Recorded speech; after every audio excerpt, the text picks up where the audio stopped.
Okay, so absolutely. So I want to share a story with you guys, and yeah, it's kind of a goof. It's kind of a story of, I wouldn't say I was embarrassed, but just being a little transparent. And what I thought, man, I had no idea when it comes to fatherhood, and and and so yeah, I'll be honest with you, a little transparent, and hopefully hopefully you can relate. Hopefully you can, understand kind of a little bit where I'm coming from. And maybe you thought this. Maybe you thought the same way. I know for me,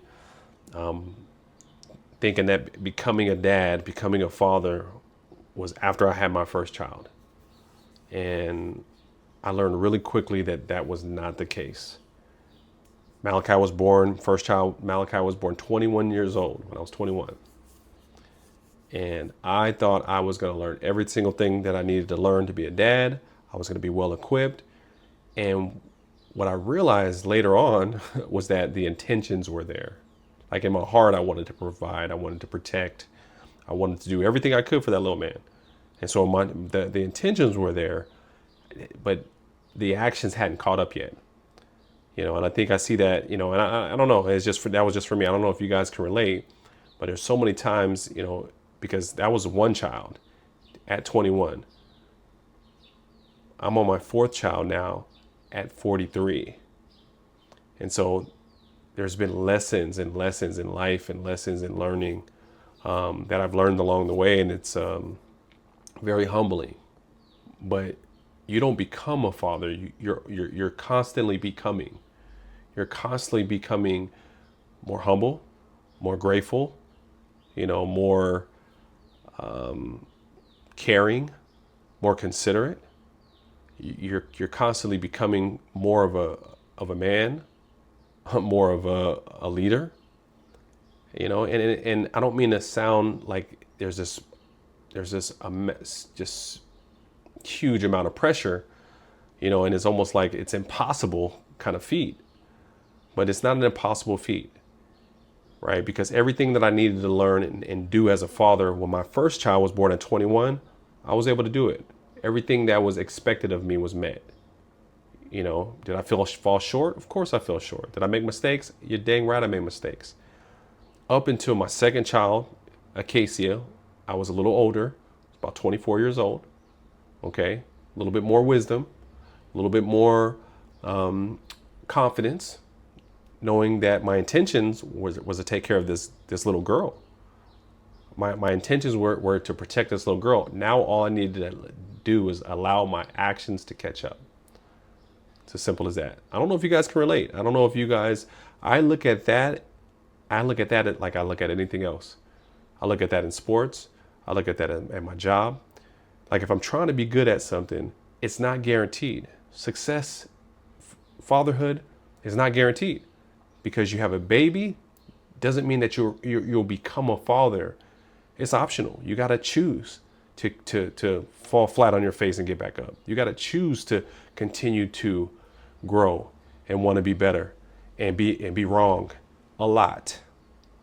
So there's 24, and then Alexander Grant was born when I was around 38. Oh my gosh. So yes, more confident. Yes, there's definitely a spread. More confident, more caring, more considerate.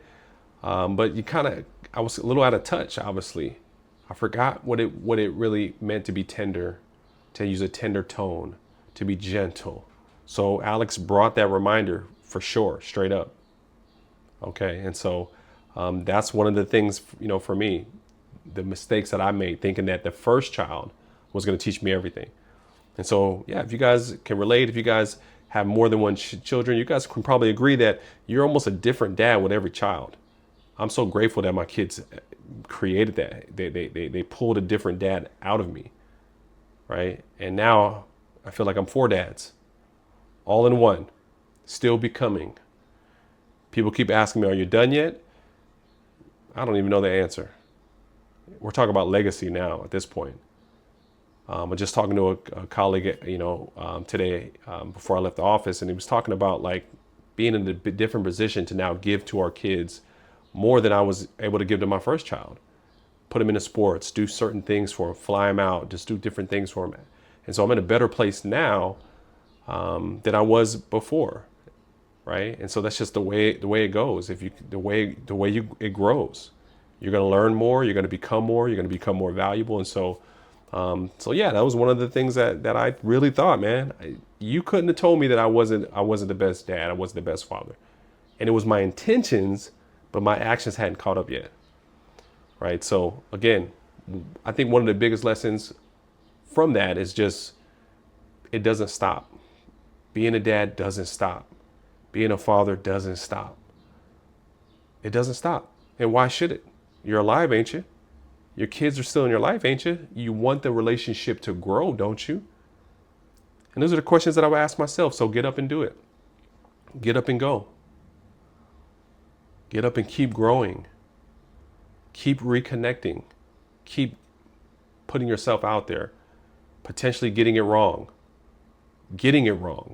and apologizing. And those are the things that allow me to put one step in front of the other, one foot, next step, keep going, move forward. And that's what's going to continue to always allow me to do that, no matter what. Because I got these children in my life. I'm their one daddy. Thankfully, thank God that he's allowed me to be alive to see this, allowed me to be alive to witness, to steward these children, young adults to babies, right? Boys to men, literally, right? And I'm grateful. And so hopefully that resonates with you. Hopefully it does. If it does, feel free to continue to listen in. I just wanted to be a little transparent but also share that with you, and hopefully that bit of wisdom can help you understand that to buckle in, buckle up. It's going to be a journey. Life is a journey. Making mistakes, being great is optional. Being a successful father is optional. Nothing's guaranteed. So go out and go be great. Go be thankful that your kids are pushing you or changing you. And let's go get better together.